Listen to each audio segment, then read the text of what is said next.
that she will be resigning on the 7th of June, precipitating a Conservative leadership contest, which will decide the new leader of the Tory party and the new leader of Britain.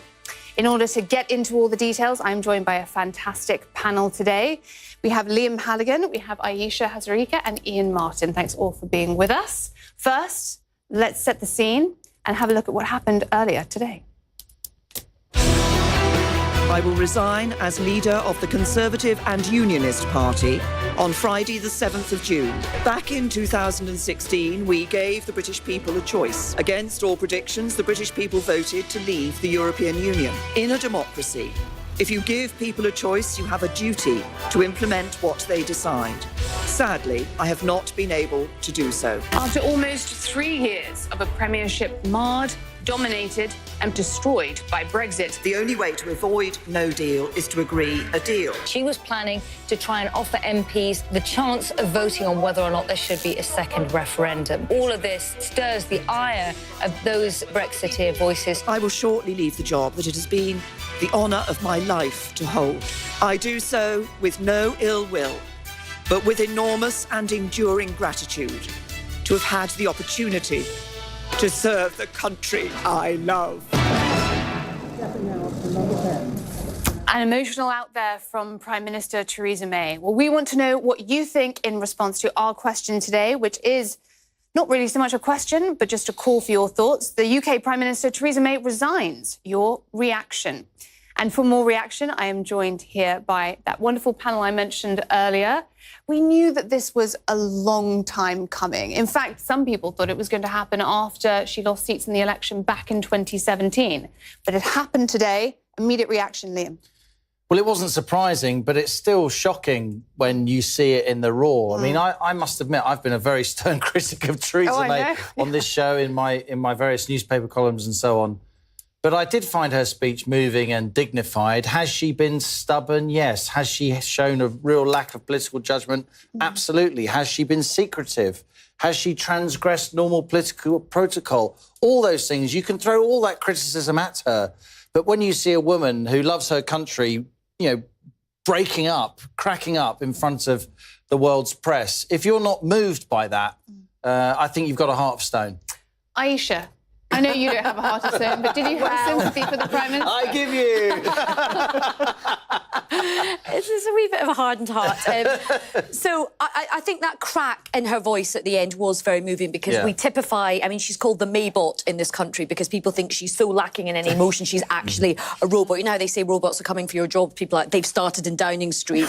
That has been the kind of critique of her. However, where I sort of disagree from Liam, I actually thought the beginning of it was quite a good speech. The end of it was very moving.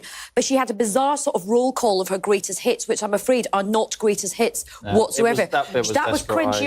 She also kind of recalled a sort of very emotional conversation she had with somebody who, you know, helped Nazi children escape the Nazis, when one of the most stinky parts of her legacy is going to be not helping refugees, the Windrush generation, and a hostile environment to immigrants. So I just thought it was a very kind of weird speech. But Liam is right. That crack at the end in her voice was a powerful moment. My tragedy, I'm afraid, it doesn't lie with her, but it does lie with this country is in a real mess at the moment in terms of politically, and goodness knows where we're going to go next. Ian, your thoughts? I think it is, of course, really difficult to avoid feeling human sympathy there. I've been a critic of May, been writing that she must go for, I think, almost as long as she's been Prime Minister. But still, there's a human being there and someone who's clearly gone through a very traumatic experience. But still, having said all that, I still think ultimately, while you can feel sympathy for the human being and hope that she goes off into the sunset and has a profitable and relaxing retirement, ultimately it's a dignified end to what has been really, in my view, a pretty disgraceful and discredited premiership of 3 years, which was a very short list of achievements and not entirely her fault, but nobody forced her to do the job. Prime Minister is a big gig. She took it on willingly, and she made a series of strategic errors which this country and the wider European Union will be living with for many years to come. And that is, I'm afraid, that's her door. And we'll get on to that, the fact that she says she loves the job, but she always seemed very uncomfortable doing it. But first, let's go to Phil Black, who is standing outside number 10 Downing Street. Phil, you were there when the Prime Minister delivered this speech and all the build-up to it. What stood out to you? And now, practically, what's next? Well, it's difficult to avoid that word dignified, I think, when you talk about Theresa May's performance here today. It was clear. It was essentially attempting to justify a premiership defined by failure, while also trying to outline some achievements and establish something of a positive legacy. And also to try and, it was an effort there to teach the country a bit of a lesson, where she was more reflective on the issue of compromise and its importance. And then, of course, as you've touched on there was that very emotional moment at the end, which really did kind of surprise people here, I think, because the emotion had clearly been building underneath, but she'd kept it in control. And then right at the very end, there was that sudden swell. And it was touching to watch, but also difficult to watch. Essentially, it was a speech by a Prime Minister who was being forced out of office because of failure. She's failed repeatedly in really big ways. But the message of the speech is she meant well. She tried her best. And that really is the image of the Prime Minister that I think many people across this country do have. On one hand, they don't necessarily agree with her mistakes or what she's done or the direction she's taken. But at the same time, there is inevitably some sense of respect for the resilience and the perseverance and the desire to do what she believed was right. In terms of what happens now, well, she stays in office, technically, in title, if not with authority. And she'll be here when President Trump visits in early June. And then beyond that, she'll hold on to the office as the Conservative Party begins what is sure to be a very hotly contested internal fight for the leadership of the party. Phil Black, outside Downing Street, thank you. Now, we've got some comments coming in already. Elena Carmen saying, absolutely, positively wonderful, clearly overjoyed at the news. Lynn Noreen McNamara says she was a decent, good person, but others not really sharing the sympathy. But there is a lot of people saying that, this was a poison chalice from the very beginning, yet she decided to take on the role. Nobody forced her to do it. You were just saying that. A few days ago, she said that she was giving up a job that she loved earlier than she wanted to. And then again today, she repeated it was the greatest honour of her life to be Prime Minister. So why did she seem so uncomfortable?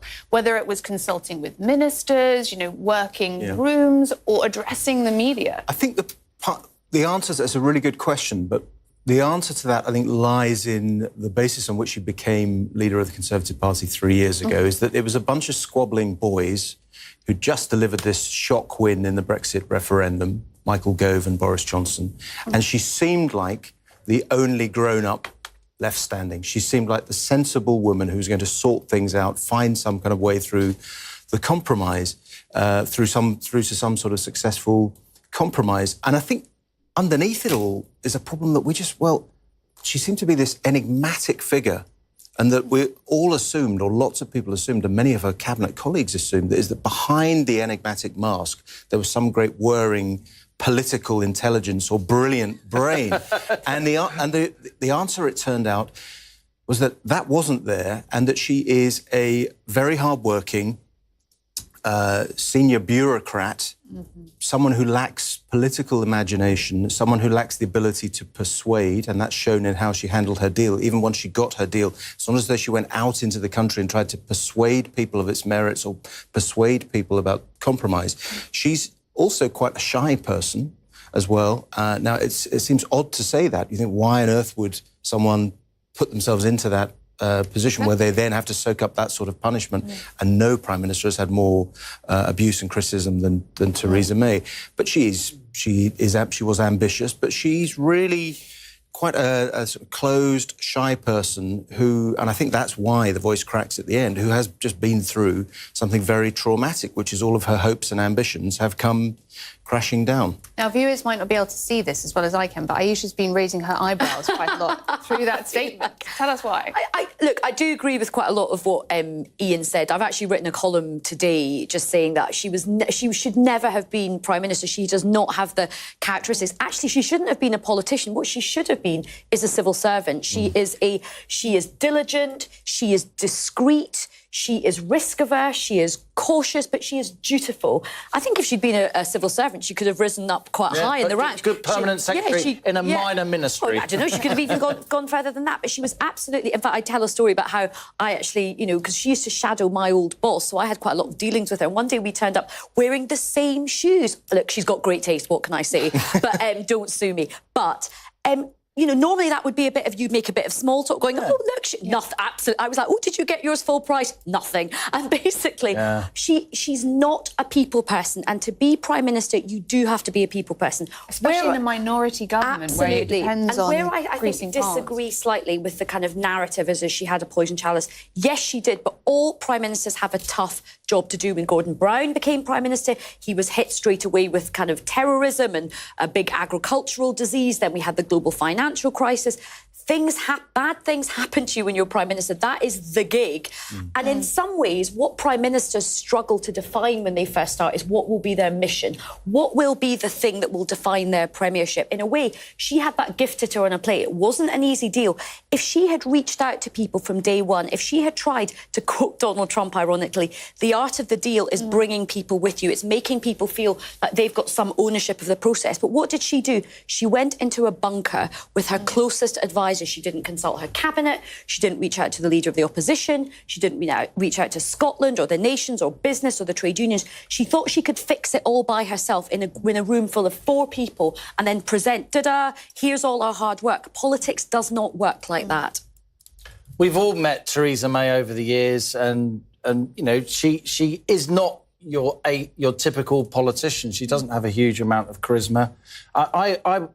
I remember talking to Ian the day she became Prime Minister, and we had a conversation. Yeah, she is the grown-up in the room. Isn't it great? Here we are in this crisis. The country reaches for its second female Prime Minister. I thought that was a real positive. She said today, I am the second female Prime Minister, and I won't be the last. I thought that was one of the nice parts of her speech.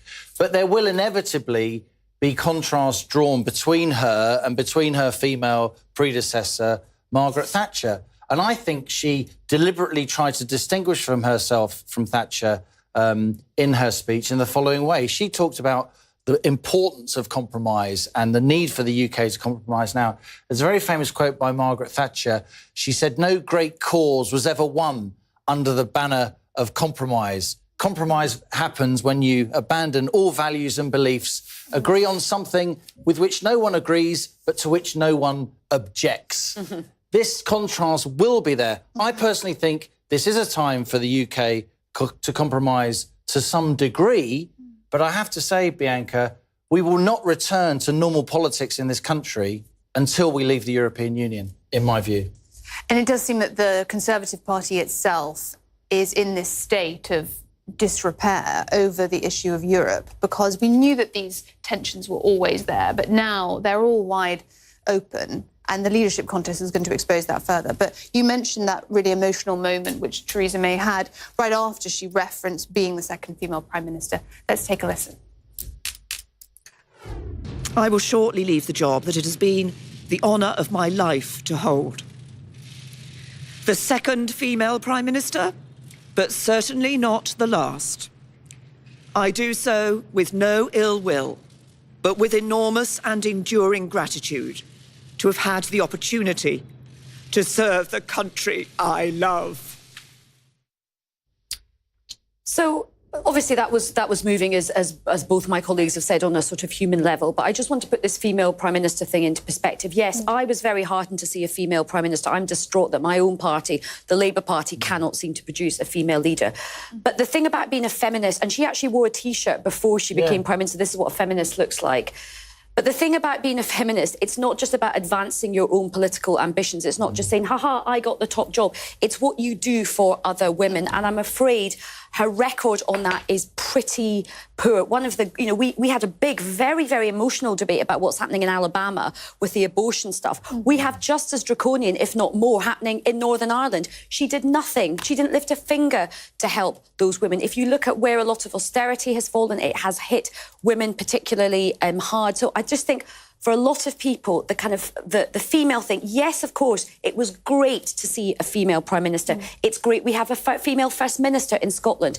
But the thing about being a female leader is it's not just you getting power and acquiring power for your own self, it's what you do with it. And that bit at the end saying, I love my job. Yeah, I get that. Of course she must love her job. Anybody who wants to get into politics to get that top job. But you don't have a God-given right to just be Prime Minister forever. You are there to serve the people. Sure. You are there to do things, not for yourself, but for other people. And by the way, 2 days ago, the jobs of up to 25,000 people hang in the balance. British Steel, one of our biggest manufacturing bases, is on the brink of collapse. Yeah, it's a bit tone deaf. It's a little bit tone deaf when you think, yes, we're all upset you're losing your job, but what about the thousands of other people around the country that are set to lose their jobs, particularly if this chaotic Brexit continues? And on the issue of female leaders, so of course last time round, when Theresa May did end up becoming Prime Minister in what was an unusual final round, because Andrea Leadsom, who resigned the other day as leader of the House of Commons, dropped out amid this controversy where she implied that because Theresa May didn't have children, that she didn't have as strong a stake in the future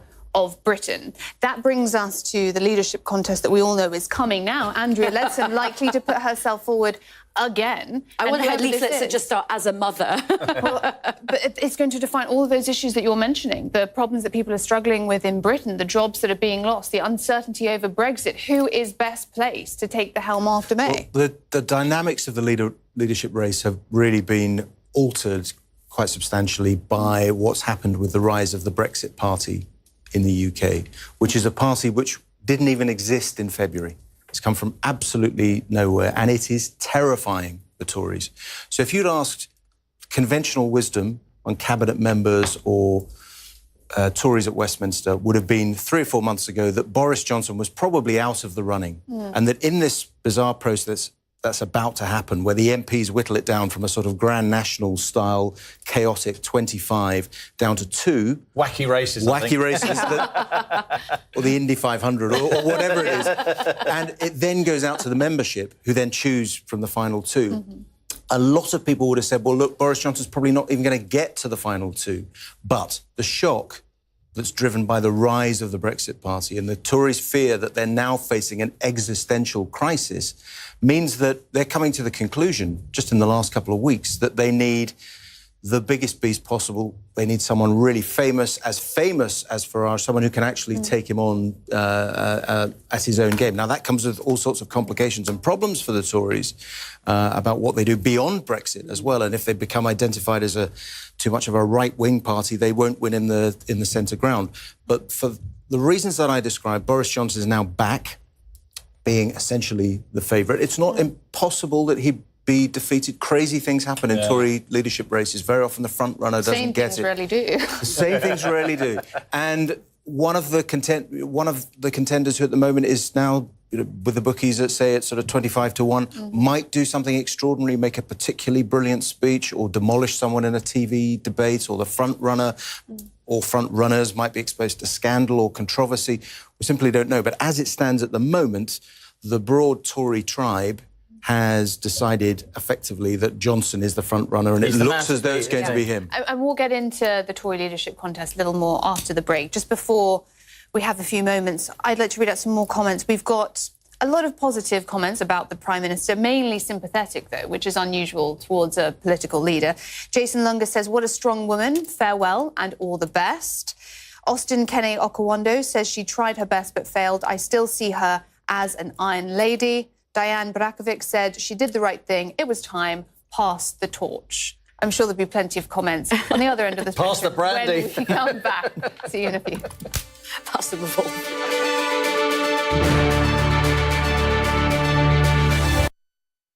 Contest is going to be Mental. something else, but you're Nuts. quite right, because often it's not the front runner. It's in fact the underdog, because then you come into the contest fairly unscathed because not much attention is on you. But I think we're in just very unusual times. I think Brexit is the fault line for this particular contest. Remember, this contest, the selectorate is what, like 100,000 people? It's actually now a bit more than that, I think. It's about 120,000. So it's quite a small group of people. And for people who are motivated to vote in this, Brexit is sort of a really big issue for them. And they are more in the camp of my good colleagues than somebody like myself. They want a hard Brexit. They don't want any sort of compromise. And what I think you're going to see with the Tory leadership is a sort of race to see who can sort of present the sort of hardest Brexit. And I think it's going to be difficult to get the space to talk about the other things that they should be talking about, which is what is your vision, not just for now, but what's your vision for Britain 2030? What are you going to do about a declining manufacturing base? What are you going to do about techno? What are you going to do about adult social care? But I don't think it will get the space, because I do think this race is going to be on. There's going to be like an arms race on Brexit. But then there is this extraordinary, you can feel it, this building public anger that the Tories who've created this mess are now going to have their own little closed contest, while the punters, the public, have their noses pressed up against the window and are waiting to be told who their Prime Minister is.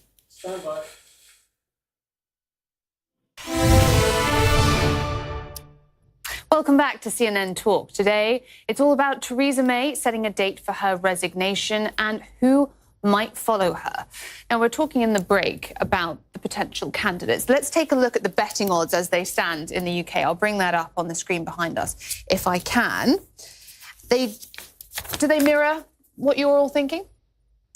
Yeah, yes. I think so. I'm surprised that Sajid Javid at the bottom, who's the son of a Pakistani bus driver from a sort of blue-collar background, he was the front runner a couple of months ago. He was. And now he's down there at 25-1. It is going to be, you know, the Grand National, the Kentucky Derby, maybe a bit like the chariot scene in Ben-Hur.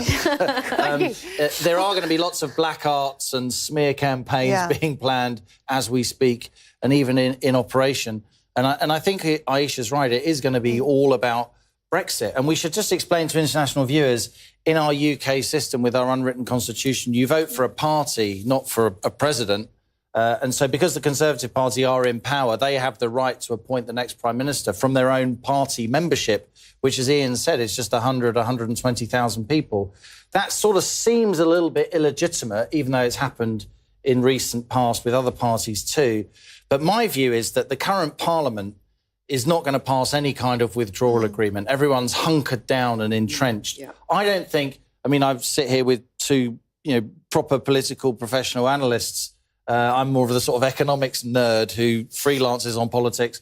But I can't see Brexit happening without another general election. So I think if Boris Johnson does get this, and stranger things have happened, but he probably should get it, it's his to lose, I think, unless he's properly stitched up in Parliament, because the parliamentarians in the Conservative Party present the party membership outside with two candidates.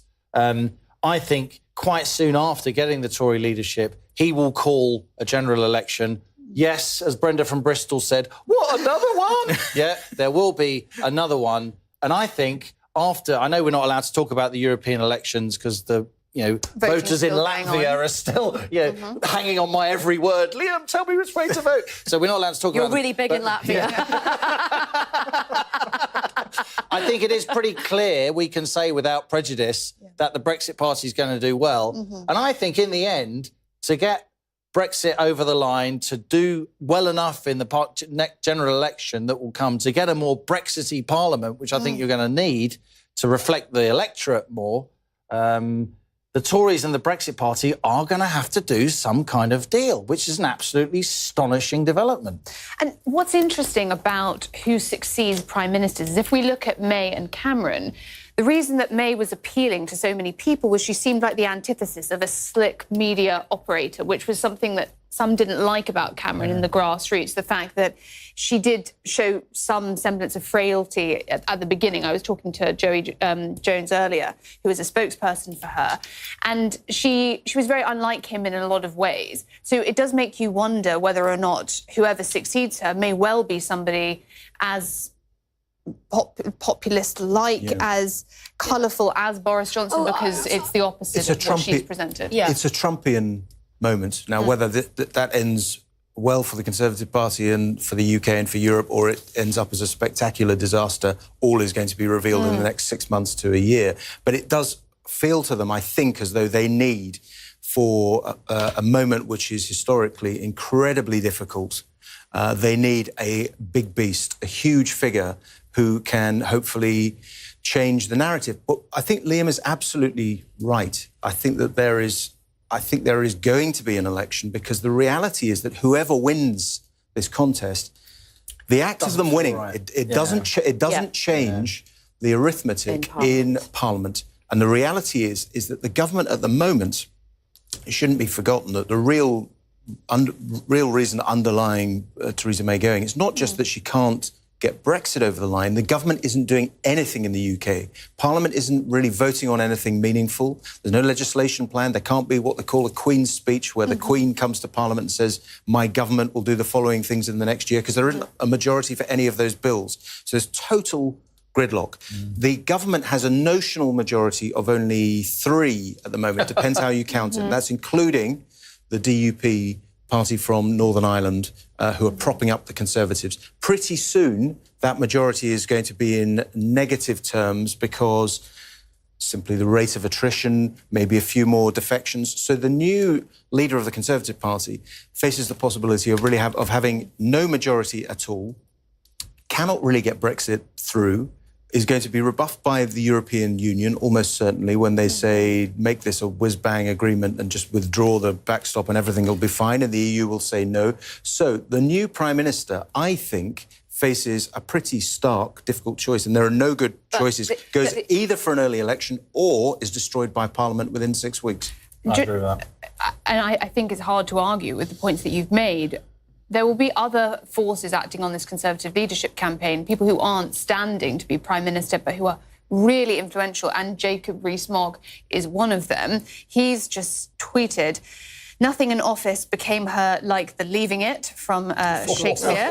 An unquestionably dutiful person left with dignity, and the Conservatives must now get on and deliver Brexit. Do me a favour. I mean, this is literally people... Lights and retreats. Dancing.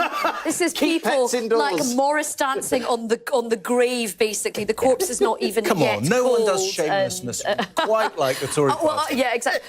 But on Ian's point, one of the other things which is going to be very... If you look back in our recent political history, 2 of arguably the worst, and they've had the most difficult time in politics, were prime ministers that got kind of anointed by their party and then they never went to the public. And by the time they went to the public, it was too late. So Gordon Brown and then Theresa May. And I think it's one of the reasons there is this deep distrust in British politics, right? There's this disconnect between the elite in Westminster and everybody else. And this kind of stuff does not help at all. If you think about what an important job the Prime Minister has, yet the country thinks, what, will this be the 3rd time in kind of relatively recent history, in 10 years, that we've been given a Prime Minister that we've got no say over?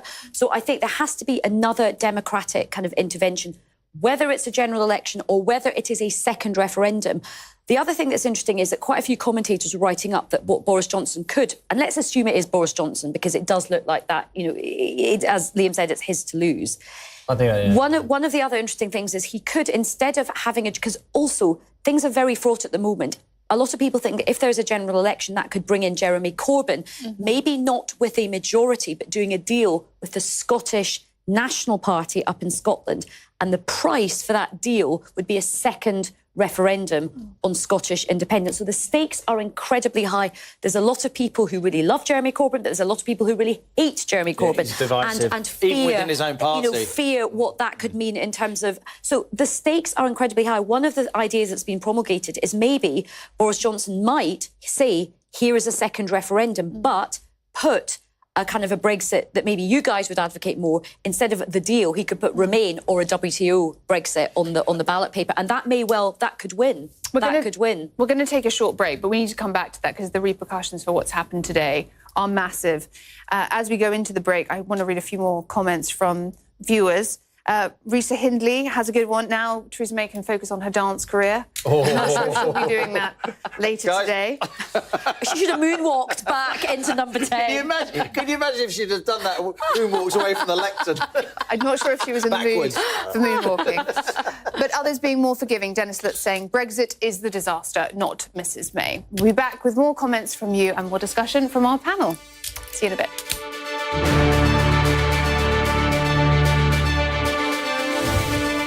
Yeah, 3 angry face emojis, sorry. It's so interesting what you say about Corbyn in the SNP, because that's what I've been saying for a while. Absolutely. And it's fascinating that both mainstream parties are being pulled to the extremes of what they would really be comfortable delivering by those that they'd have to partner with. Well, I think would be at the that's DP. definitely worth like a serious conversation, Or the because I think SNP. if Boris comes in, I think we're going to have quite an Americanisation of politics. We've obviously got the Labour Party already going off to the left. We'll see the Conservative Party going over to the right. Now, for some people, that is exciting. Like, some people out there do want a proper contest. For a long time, people have said, "Oh, you're all the same." It's all a bit managerial and It's all- centrist, isn't There's it? some truth in that. true. I think he's going to do.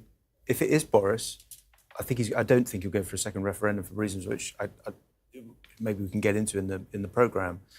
Simply because of where all of his donor money, all of his support network, It's Lindsay Crosby, incendiary all these for his people, party. all of the MPs are supporting him. I mean, so he would have to become Prime Minister in a very shaky setup and then basically renounce everyone who's made him Prime Minister. Yeah. It just nothing is impossible. It's Possible. Boris. It's Boris. He has done quite big. He has, sort but of that would be so. Trevor- He'd be saying to all of the, as I say, all of the money, all of the MPs, all of his support network.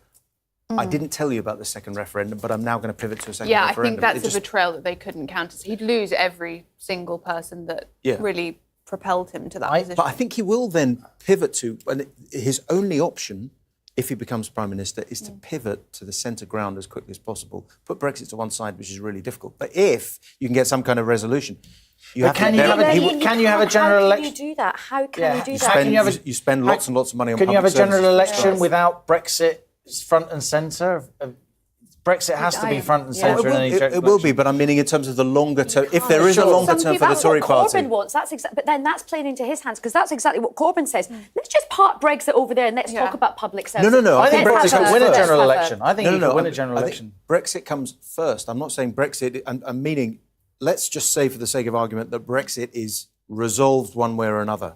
The only Big future if. of the Conservative Party after that is to go to the centre. That's a big if. I think that's the problem. You know, I just don't believe that Boris Johnson's going to be able to do it in a better way than anyone else could. Very difficult. Okay.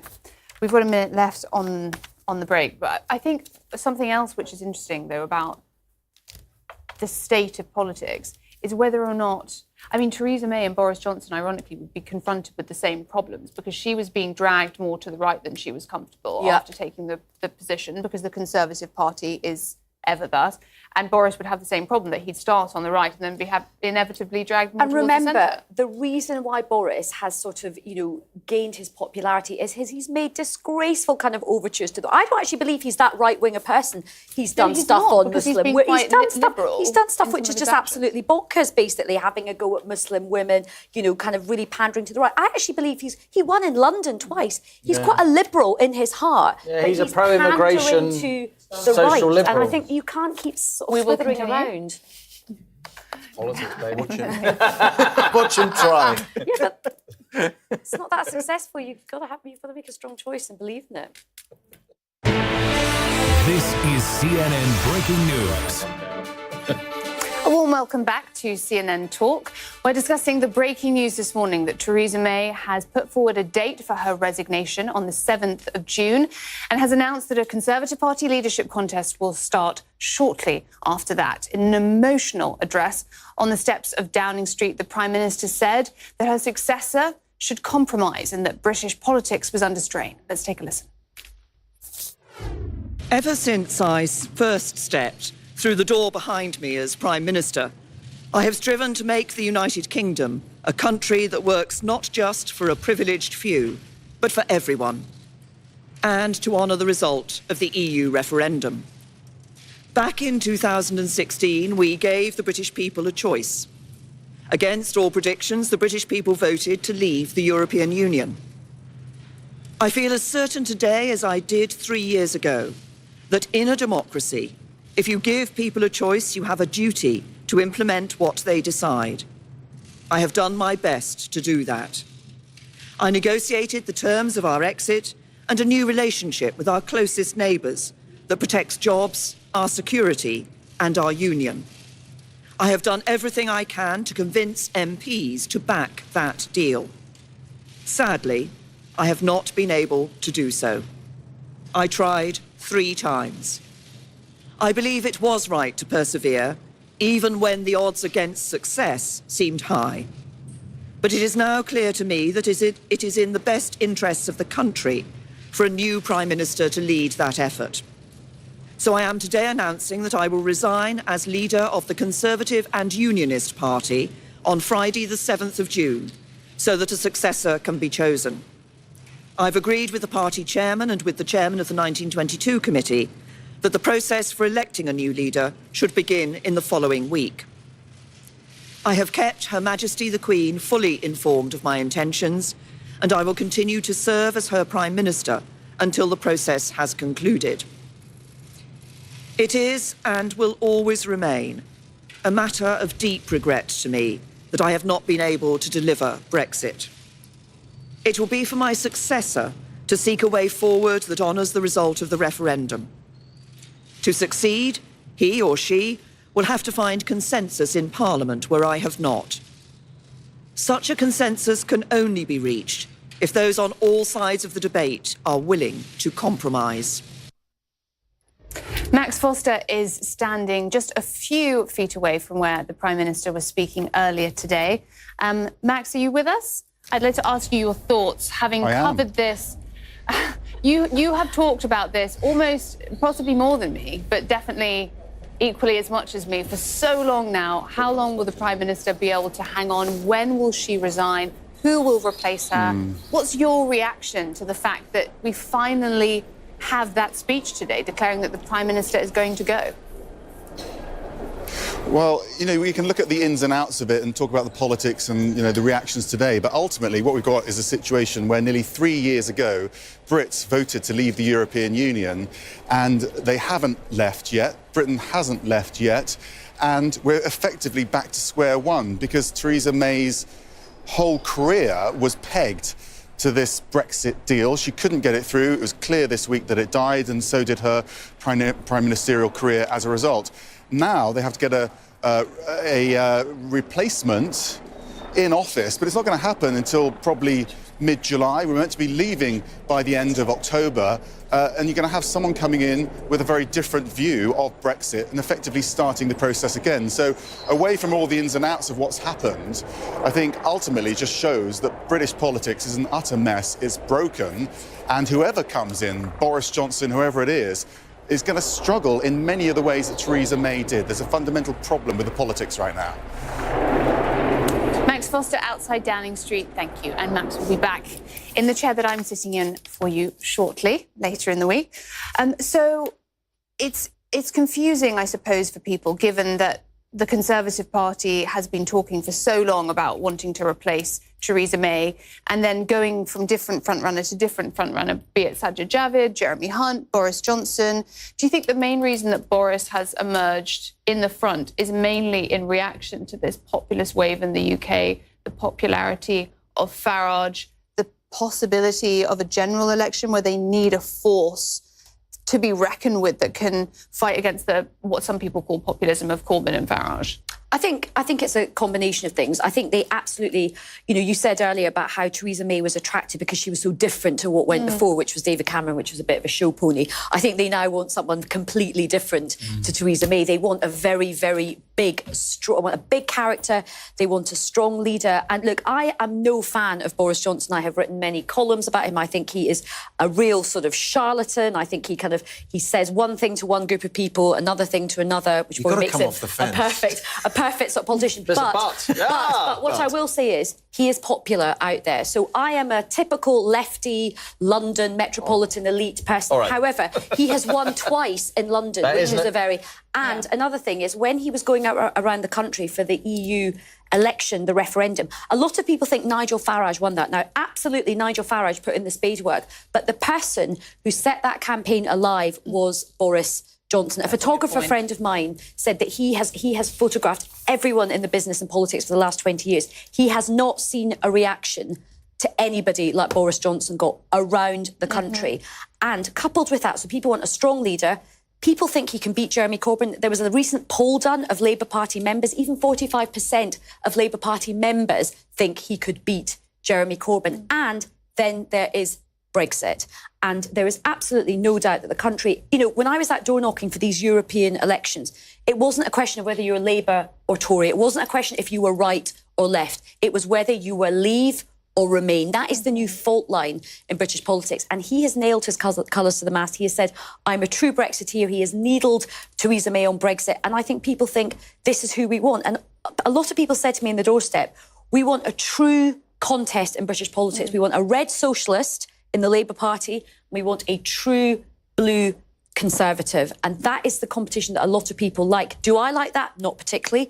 Do I think that'll be great for British politics? Probably not. But I think that is the road that we're going down. And Boris is a singular figure in British politics. I remember even back when I worked in politics, seeing all those badges in campaign offices quite a long time ago saying, I heart Boris. And it's very hard to think of any politician, apart from maybe Corbyn, that you would even have that kind of merchandise about. I mean, I heart Sajid Javid or Jeremy Hunt is a bit of a stretch. But there are lots of people that also don't heart Boris. But I think he's like Marmite. That's what everybody says. You love him or you hate him. He is a divisive character. But as Aisha says, and it was generous of you to say it, and it's true, you know, for a Conservative, a true blue posh boy Conservative, let's not beat around the bush here, to win in London, which is a pretty Labour, gritty city, is amazing. And to win twice is even more amazing. So he is seen as a winner. Look, class is always not a long way from the surface in Britain. But I think there's a lot of blue-collar Conservatives and ordinary people. They don't really care if somebody is a toff, as long as they're seen as a decent person. Now, a lot of you know, the media and political class will say Boris isn't a decent person, he's a charlatan and all the rest of it. And they're right. But he's a great communicator. And I would say, from talking to him a lot over the years, whatever his background, I actually think he has got more of a grip on what ordinary people think than a lot of other people in the House of Commons who claim to be, closer to the electorate. He will rile a lot of people in his own party and in Parliament. The way he's going to be stopped, if he is going to be stopped, is that the Conservative Party in Parliament won't make him one of the two figures that goes forward to the party membership. But I think if they didn't, then a lot of those people would have a real problem on their hands from their constituency and they parties. could face deselection. They could face deselection and all the rest of it. The attempts to block Boris, this Anyone But Boris campaign that's been running in Parliament, which looked credible 3 or 4 months ago. I think even the leaders of that, when I was there the other day, you talked to MPs, they realised that game is up. He's going to have to be allowed through. And just on that, a statement's just come out actually talking about how the leadership contest might look, and they've actually been quite circumspect. They've not said 2 names on the ballot paper. So people are speculating that if they could change the rules to allow a slightly broader, which might be quite sensible to do, actually. Can I just pause for a second? Because we've just had more reaction from the chief Brexit negotiator, Michel Barnier, who says, I would like to express my full respect for Theresa May and for her determination as Prime Minister in working towards the UK's orderly withdrawal from the EU. And thanks for making my job really easy. Yes, mind you, we've had some reaction as well from other political figures. Let's just pull some of those up. We have Jeremy Corbyn, who was not particularly kind about what he said about the Prime Minister. Theresa May is right to resign. She's now accepted what the country's known for months. She can't govern, and nor can her divided and disintegrating party. Whoever becomes the new Tory leader must let the people decide our country's future through an immediate general election, as Liam and Aisha have both been talking about.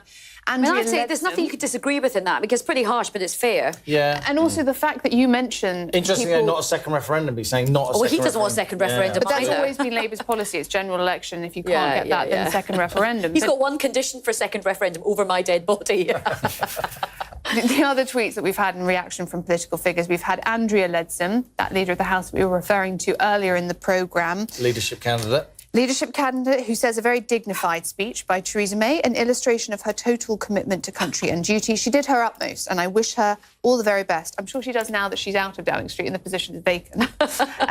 Boris Johnson, seeing as we were just speaking about him... this is the worst one. ...says a very dignified statement from Theresa May. Thank you for your stoical service to our country and the Conservative Party. It is now time to follow her urgings, to come together and deliver Brexit. Postscript party time! Also in an attempt to sound prime ministerial, perhaps. He's like, I'm the man that's been stabbing you in the back. Boris did not write that. No, I used to be comment editor of the Telegraph sort of 10 years ago, and that is not Britain, as Boris would write it, Boris is a natural with the English language to follow her urgings. That's not. So he's already got a social media team who's trying to mimic Boris, and in that case, failing. That's the thing. After the 2016 referendum, June 2016, which Aisha's completely right. Yeah. He was the lead campaigner on that. Farage got the referendum, but I think Farage's campaigning, I've said this to Farage's face, he actually subtracted from the support for Brexit during the campaign because he turned off a lot of people who were swing voters, and everyone that likes him would have voted for him for leave anyway. So Boris was the pivotal figure. It was when Boris entered the race on the side of Brexit the polls started to shift. So, he has to be part of this. It seems to me, and when in 2016 he was going to put himself forward, and then he was stitched up by his own campaign manager, Michael Gove, who's now a leadership candidate. But it was almost, he was so surprised that he won. He didn't have that media machine around him. He didn't have those advisors around him. He didn't have any infrastructure. This time, I agree with you, he's got some infrastructure. And I must say, having worked in Parliament myself, it's something which staffers closely guard the passwords to the social media. Because certain members of Parliament... Like the nuclear secrets. Yeah, you go for that, and you don't want them to be able to have the ability just to, on a whim, say Tweet something. Well, we had that a lot when I was working for Ed Miliband. We had to sort of live in fear. But then he started tweeting himself, and he was way funnier than any of us, actually. We should have just let him tweet the whole time. But just going back to one of the things I think is really important, Liam mentioned it, and this is really important. Class is also a really big issue right now in this country. Brexit is a defining thing, but class war is also a really big thing. And they're so intertwined. And you can understand, why people feel like that. It's very much the haves and the have-nots. People having, in big parts of the country outside London and even within London, people having a very, very hard time 10 years on from the financial crisis. They don't feel like the people... We all watch The Big Short, it's like, we don't really feel that anyone's got their just desserts. So I think class is going to be important in this. And that's why this contest, if it does come to pass, between Jeremy Corbyn and Boris Johnson is going to be quite electrifying as well, because all these issues are going to be clear, bright lines. So you're going to have Jeremy Corbyn saying, look, I am for the many, not the few, and, here's all the stuff about austerity and poverty. You've had the UN doing an excoriating report about our poverty. Then you're going to have Boris Johnson, another guy who went to Eton, another guy who... And you kind of say that a lot of people don't mind Toss, but actually...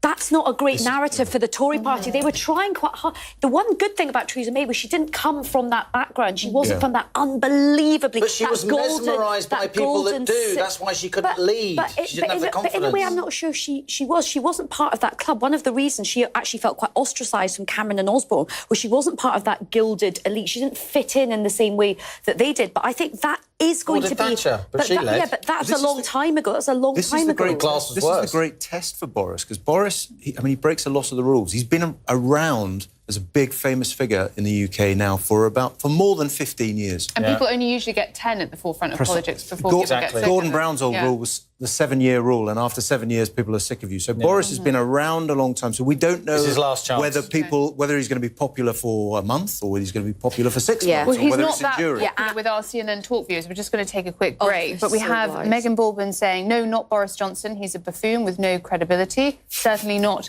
at an international level.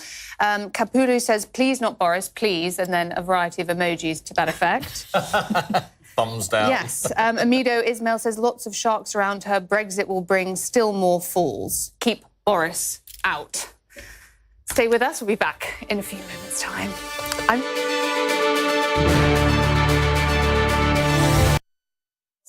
Stage, because it's been considered obvious that if Boris is one of the final two candidates, the other will be more of a They could put 10 Tory. people in front of the Tory shires, and think he'd it's still possible? win. No, I know, but there's a possible that it party might management. split So I was chief of staff at the Labour Party twice when we had to go through a leadership contest. And one of the things that is actually very, very important in terms of this is not just who's going to win, but it's handling the party members. It's that internal party management. Often the members are absolutely raging when an election comes along. They want to feel that they are given the broadest contest possible. Now, it may well be that there's one clear winner, as there was with Jeremy Corbyn, and I'm sure the same will be of Boris Johnson. But often it's quite smart to give the members a proper contest so they don't feel it's been a stitch-up. So they feel that actually lots of debates and ideas can come out. Tory members haven't voted since 2004. 2005 when David Cameron beat David Davis. That's a long time. That's true. And the other dynamic which could change things is television. There's bound to be an attempt to try and get a hustings once you get down from about 20 down to about 5 to try and get, because the country will be furious that this is going on without it being consulted, to actually force these people to go on television and say this is what they want for the country. The people doing the job that I did already will be on the phone to broadcasters today, kind of saying, right, let's map out a timetable, let's put hustings all over the country. Let's pick this up.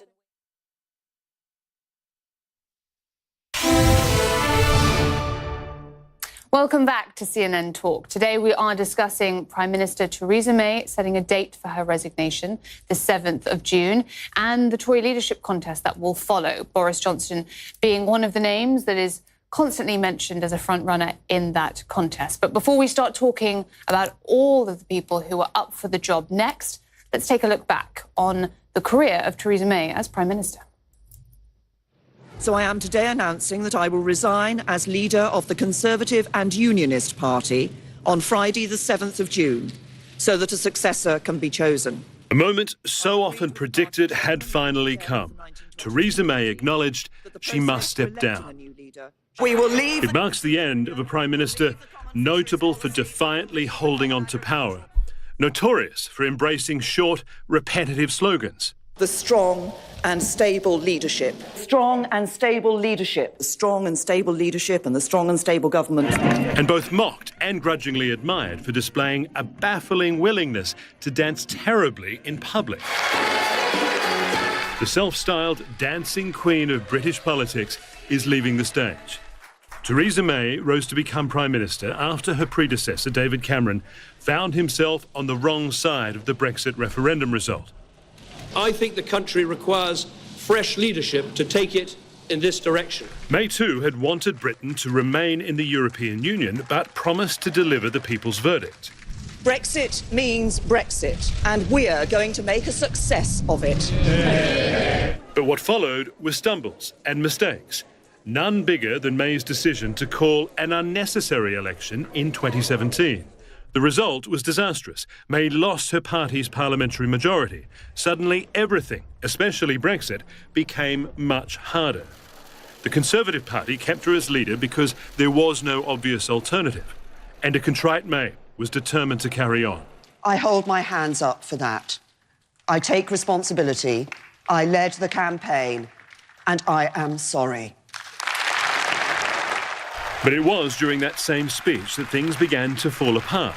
Literally, after being interrupted by a protester and struggling through a coughing fit. Our economy is back on track. The letters behind her started to drop off one by one. At the time, many saw it as a powerful metaphor for her struggling leadership. May clung on by promising all sides she could deliver a Brexit that would somehow keep everyone happy. But her tactical contradictions were exposed at a crunch cabinet meeting at the Prime Minister's country residence, Chequers. There, she tried muscling senior ministers into backing her preferred Brexit plan. But two of her government's most prominent, hardline Brexiteers announced they couldn't stomach it and resigned.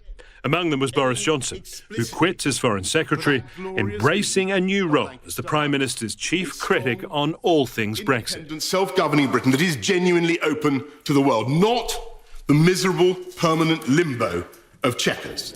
May also had to deal with difficult Brexit advice from America's president, who even backed Johnson as a potential successor. Boris Johnson, I think, would be a great Prime Minister. Still, May persisted as key deadlines in the Brexit negotiations loomed. 95% of withdrawal agreement, as I said, has been agreed. But the stickiest issue in the divorce settlement never changed, guaranteeing the Irish border stays open while also ensuring the UK's sovereignty over its own territory. Ultimately, May's attempts to solve this and other Brexit puzzles failed to earn necessary support in order to pass an agreement with the EU. After two big rejections by the House, she must have noticed there isn't much support for the deal that she negotiated. Brexit has forced out two Conservative Prime Ministers. Someone else must now try to steer the country through the most important and divisive political challenge in recent British history. I will shortly leave the job that it has been the honour of my life to hold. The second female Prime Minister, but certainly not the last. I do so with no ill will, but with enormous and enduring gratitude to have had the opportunity to serve the country I love. Phil Black, CNN, London. Are you still finding that moving? Let's have your final thoughts. I am finding it moving. And I think it's also worth saying to our North American friends in the audience that if Boris does become Prime Minister, this is a UK Prime Minister born in New York. He's no longer an American citizen, but I think he's going to be facing west towards America across the Atlantic. He's going to be an Atlanticist Prime Minister if he does become Prime Minister. And I think the special relationship we heard from Trump in that film there is likely to get stronger. And Ian, you were mentioning the fact that Britain, but particularly the Conservative Party members, maybe are hungry for democracy because the last time they had the opportunity to vote on a leader was back in 2005. Yeah.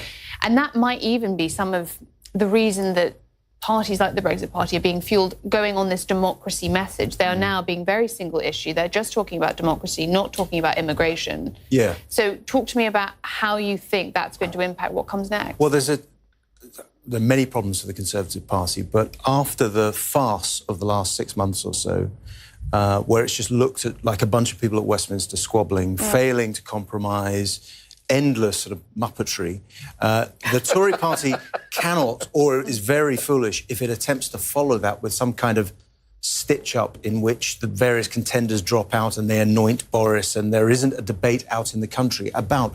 Remember, it shouldn't just be about personality, it should be about the future of the country. As you mentioned earlier, there are serious challenges mounting up for Britain, serious things which are not being dealt with because of the farce of the last few years. I have to say, I do feel the human sympathy. I agree with Liam. However, in that rather brilliant package before, and it was contrasted with what is really, when you see it laid out like that, it is very stark. It is a catastrophic premiership. Final thoughts from you, Worst Prime Minister in living memory, I think we can agree on. If you, again, just watching that package was so stark. It has just been a fiesta of disaster. I mean, that conference speech, like a festival of carnage on every single thing. And I mean, we were actually in that, we were in Manchester when that speech kind of happened. I remember the man ran behind me. He ran on past the CNN set. He's actually a comedian that I've actually done and worked with. But look, I think we've got to pivot out into the bigger thing for the country. My great danger for the country is we're going to see this country's already incredibly divided. And I think if we do get Boris Johnson, the country's going to become even more polarised. The Labour Party is going to the left, the Conservative Party is going to the right. And I sort of fear Brexit and this kind of personality contest in the Conservative Party is going to, again, dominate the bandwidth when there's so many other things going wrong in this country. And on that rather sombre note, we'll say goodbye here from CNN Talk. I'll leave you with a final quote from Jimmy, who said Theresa May fought a good fight, but unfortunately, Brexit is a savage beast. Thank you for watching, and thank you very much to our panel, Liam, Ian and Aisha. Thanks so much. Goodbye.